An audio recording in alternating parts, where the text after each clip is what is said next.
datang di podcast Ngobrol Santai Remaja. Tempat kita bahas hal-hal yang dekat banget nih sama kehidupan kita sehari-hari.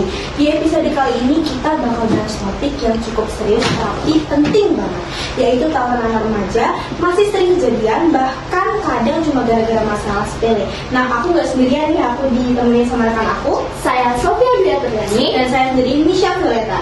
Di sini sekarang kita akan manggil narasumber kita. Ayo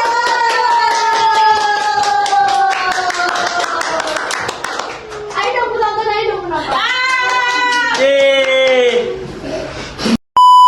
Di sini saya akan memperkenalkan narasumber kita nih.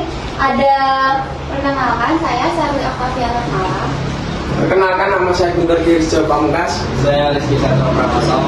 Di sini kita akan bahas topik yang lagi panas-panasnya, yaitu tawuran. Kita akan berbagi dari POV bertiga ini bagaimana. Mari simak pembicaraan berikut ini.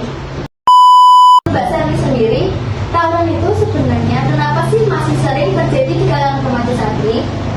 Menurut aku, tawuran itu sering terjadi karena faktor gengsi sama solidaritas yang salah arah. Kadang ada masalah kecil terus dibesar-besarin, apalagi kalau sudah bawa nama sekolah atau nama kelompok. Iya sih, kadang cuma dari ejekan atau saling sindir di media sosial bisa jadi besar ya. Iya, apalagi kalau ada dorongan dari teman-teman, jadi nggak enak kalau nggak itu.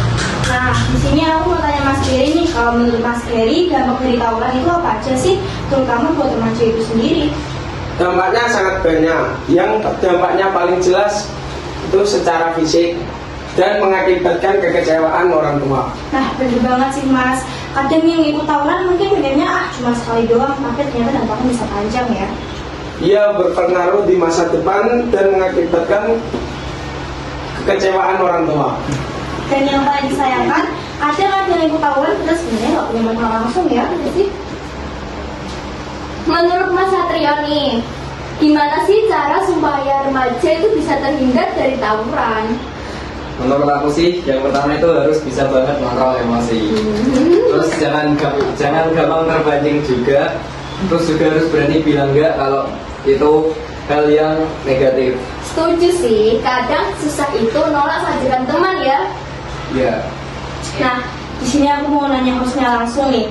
Menurut kakak nih ya, kamu punya pesan nggak sih kak buat teman-teman remaja di luar sana tentang tawuran? Punya sih, pesanku jangan sampai ikut tawuran ya. Cuma karena gengsi atau tekanan dari keluarga. Meminta para narasumber nih untuk ngasih pesan-pesan untuk para remaja di luar sana. Mulai dari Mbak Sarwi, Mas Kiri, dan Mas Satrio. Silahkan. Kalau dari aku sih pesannya kalian jangan ikut-ikutan tawuran lagi ya, karena tawuran itu merugikan diri sendiri dan orang lain. Pesan dari saya untuk teman-teman, jangan pernah ikut-ikutan, sebaiknya melaksanakan kebijakan yang tidak merugikan kita dan orang lain. Sikat. Kalau dari aku sih, kita harus tetap punya pendirian sendiri ya. Jangan gampang ikut-ikutan dan harus mikir lanjut tentang masa depan kita. Nah, dari obrolan hari ini bisa kita simpulkan bahwa kalau tawuran itu bukan solusi, tapi justru merugikan banyak pihak, terutama kita sendiri gak sih? Berani itu bukan soal berkelahi, tapi soal bisa mengendalikan diri dan memilih yang benar. Terima kasih buat kalian semua Sama-sama. yang sudah mendatangi podcast kali ini. Dan terima kasih juga buat kalian yang sudah mendengarkan podcast Ngobrol Santai Remaja. Sampai ketemu di episode berikutnya.